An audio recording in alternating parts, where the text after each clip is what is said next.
नमस्कार। अंतःपुर के कानाफूसी में आप सबों का स्वागत है। और आज हम कानाफूसी में जिस कानाफूसी की चर्चा कर रहे हैं वो अलग अलग विषयों पर आधारित है। पहला तो एक खबर आ रही है, बिहार सरकार के एक मंत्री जी इन दिनों नाराज चल रहे हैं और नाराजगी का आलम यह है कि व्यक्तिगत रिश्तों को लेकर भी वो अब थोड़ा परहेज करने लगे हैं। सरकारी मीटिंग में आयोजित था अंतःपुर में, उस मीटिंग में एक मंत्री जी भी पहुंच गए, कद्दावर मंत्री हैं और सरकार में नंबर 2 भी हैं। उस वजह से एक तीसरे नंबर के मंत्री को एतराज हो गया कि हमारे मंत्रालय की समीक्षा में ये कैसे आ सकते हैं। और ये बात इतनी बढ़ गई कि नंबर 2 के निजी कार्यक्रम में, व्यक्तिगत कार्यक्रम था जिस कार्यक्रम में पूरे बिहार से लोग आए हुए थे, उस कार्यक्रम में निमंत्रण के बावजूद भी मंत्री जी नहीं आए। बड़ा नाराज चल रहे हैं कि हमारे विभाग के समीक्षा में दूसरे कैसे व्यक्ति पहुंच जाएंगे। वैसे उस मंत्री जी के कामकाज को लेकर नंबर 3 भी नाराज रहे हैं और कई बार मीटिंग में आमने सामने भी हो चुका है। तू मेमे वाली भी स्थिति उत्पन्न हो गई होगी, तो आप समझ सकते हैं। तो अब मीटिंग में कौन पहुंचेंगे कौन नहीं पहुंचेंगे ये भी जो है अंगूठीधारी तय करने लगे हैं, क्योंकि जिसने भी उनको मंत्र दिया है, जिनके सहारे तंत्र चल रहा है, उनका सीधा कहना है कि अगर नंबर 1 पर जाना है तो आप बाकी बीच में किसी को आने मत दीजिए। जहां आपको जाना है वहां कोई अवरोधक आपके सामने ना आए, उसकी सत्ता आपको स्वीकार नहीं करेगी, उसके किसी हस्तक्षेप को भी स्वीकार मत करिए, आप सीधे रिएक्ट करिए। तो जो तंत्र मंत्र जंत्र वाले जो साधु संत हैं, उनके कहे गए आदेश के अनुसार आजकल भिड़ गए हैं नंबर 2 से, बातचीत भी बंद है। वैसे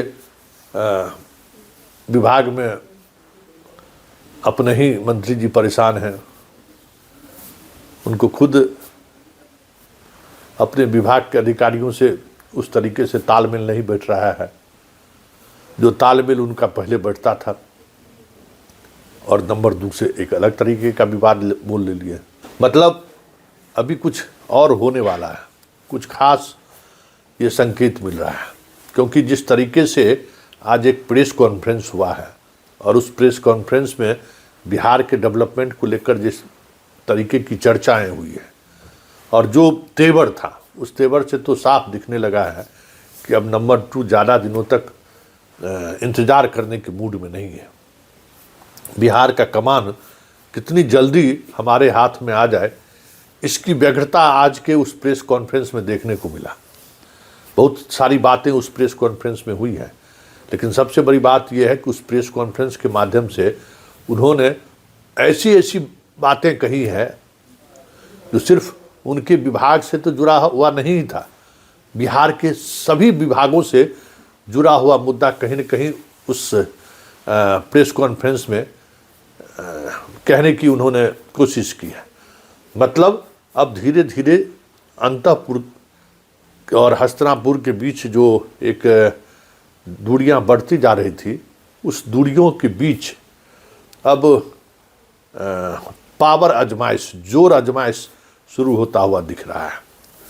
वैसे आज जो कुछ भी कमल के फूल या कहिए कि कीचड़ में कमल, हम जो सांकेतिक तौर पर कहते हैं, उसको उस पार्टी को लेकर जो आज आयोजन हुआ है, उस आयोजन में भी बहुत सारी चीज़ें ऐसी देखने को मिली है कि वहाँ भी सब कुछ ऑल इज वेल नहीं है। अंतःपुर और हस्तिनापुर के बीच सत्ता को लेकर तो संघर्ष चल ही रहा है। हस्तिनापुर के रिप्रेजेंटेटिव के तौर पर जो लोग हैं वहाँ भी सब कुछ ऑल इज वेल नहीं है, क्योंकि आज के कार्यक्रम में जिस तरीके से एक विधायक का बैनर, पोस्टर और उपस्थिति दिखाई गई, वो सिर्फ एक विधायक की क्षमता की बात नहीं है। इतने बड़े स्तर पर तैयारी और उतना ही जोश और जुनून के साथ सभी नेताओं का पहुंचना, कार्यकर्ताओं का पहुंचना और उस पूरे मंच पर जिस तरीके से जयघोष हो रहा था, वो तो संकेत है कि कोई न कोई है जो इस पूरे आयोजन के पीछे खड़ा है। तो ये आयोजन भी कहीं न कहीं संकेत है कि भले अभी पावर आजमाइश हो रहा है अंतःपुर और हस्तिनापुर के बीच, लेकिन वो आजमाइश हस्तिनापुर के अंदर भी हो रहा है।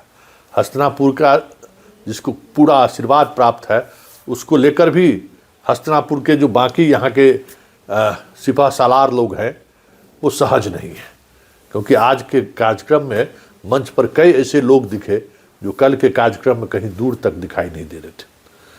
तो ये सब चीज़ें भी चल रही हैं।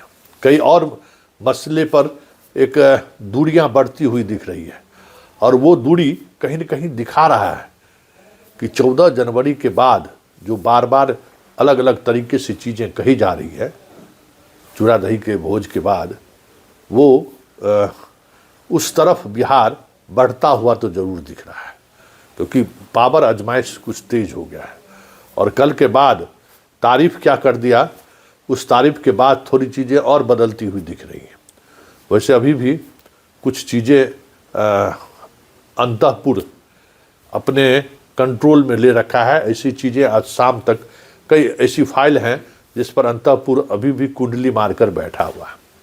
अभी देखते चलिए कि क्या क्या होता है। लेकिन एक चर्चा जो चलते चलते हम जोर शोर से जो चर्चा है, वो चर्चा भी हम आपको बता ही दें कि भले एक खास पार्टी को तोड़ने की कोशिश हो रही है, जोड़ने की कोशिश हो रही है, लेकिन पूरे बिहार की सियासत से एक पार्टी का सुप्रीमो कई दिनों से लापता है, और उसकी गुमशुदगी की चर्चा अब सत्ता के गलियारे में होनी शुरू हो गई है कि आखिर क्या वजह है सरकार गठन के बाद, मंत्री पद के निर्धारण के बाद आखिर वो शख्स बिहार क्यों नहीं आ रहा है।